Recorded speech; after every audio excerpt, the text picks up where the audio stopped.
Do your intermediate students get overwhelmed by all those notes and waltz patterns? If you're teaching intermediate piano students, you know that waltz patterns can either be a breakthrough moment or a complete roadblock. So today I'm sharing 10 practical activities that make waltz piano patterns engaging and achievable for your intermediate students, helping them play with confidence and artistry. So let's start with something that completely changes how students approach waltz patterns: movement. Most intermediate students haven't learned nearly as many 3/4 time pieces as they have 4/4, so we need to help them feel the rhythm first. I love to have a waltz playing while my student and I move together. It's a simple sway from side to side, each measure, not each beat. So 1, 2, 3 as we sway to the right, and then 1, 2, 3 as we sway to the left.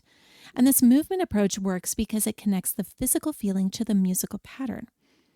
If you're new here, welcome. I'm Rosemarie. I've been teaching for over 20 years and composing imaginative educational piano music for nearly as long here at Must Love Music. The second thing you can do in terms of hearing is ask your student, how many waltz patterns do you hear in your piece? At this level, it could be 1 or 2 distinct patterns. Once they've figured out the number, ask them to describe what they hear.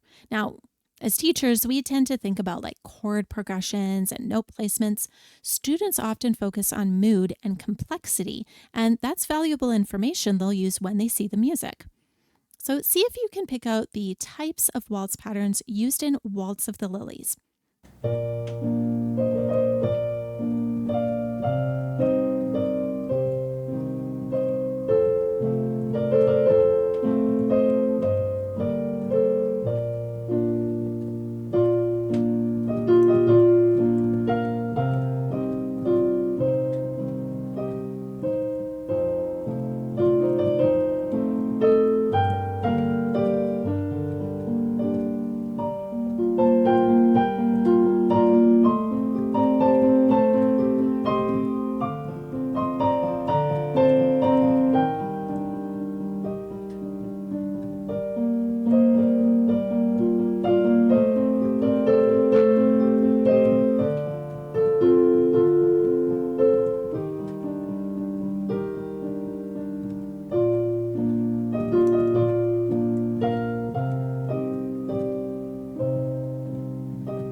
Waltz of the Lilies is available on my site, or you can scan the QR code here. These activities work beautifully with the educationally designed and clear waltz patterns that build student confidence. Now for the hands-on work. Start with familiar broken chord patterns and then build up to the specific waltz patterns in their music. The key is progression. We don't need to jump straight to the complex version. For more inspiration, your students can practice this concept in my video. I'll have it linked up here, and it's designed specifically for them. Once your students are comfortable with basic patterns, I love extending them across more of the piano. That broken chord waltz pattern, what happens when we move from root position to first inversion or even to second inversion? It's not only fun, but it's a great review of all those chord inversions we want them to be really great at. And here's something I see with many intermediate students. They play with very stiff bodies, especially in waltz patterns. So demonstrate how relaxed, expansive elbows help them move freely from chord to chord. In my studio, we have fun seeing just how much our elbows can like wing out before the technique falls apart, which makes it fun and educational.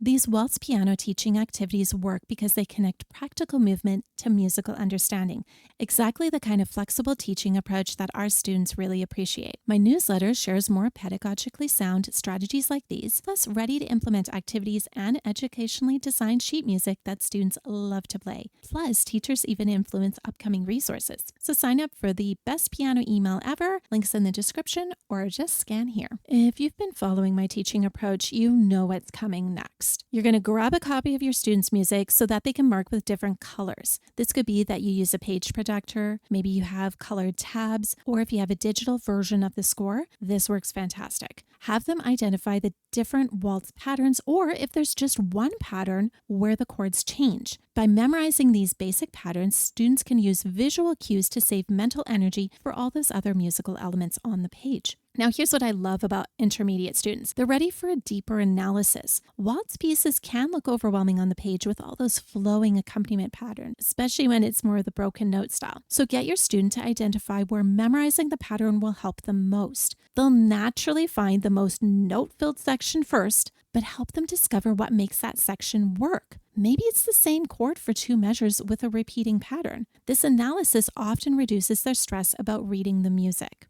As I've mentioned before, it's easy to stop at the part where your students are just reading the music. Let's take it a little further. Remember that analysis work that your students will get them to write short notes, whether those are words or symbols, to remind them of your discussion. Even basic chord names and writing broken chords above them can make a huge difference in their confidence. Okay, now I'm going to get a little geeky on you. Did you know that creating is actually the highest level of learning according to Bloom's taxonomy? So let's get our intermediate students creating to promote deep learning. Pull a basic waltz pattern and chord progression from their piece. Have them either convert that pattern to another variation. You could get them to do the relative major or minor, or even just simply adding a melody on top. For students who prefer problem solving over creating, that pattern conversion that I mentioned works beautifully. So what's your biggest challenge when teaching waltz patterns to intermediate students? Let me know in the comments. When intermediate students master waltz patterns through activities like these, they develop musical artistry that carries into all their playing. Check out my stride pattern teaching video, since those activities pair beautifully with what we covered today. And for more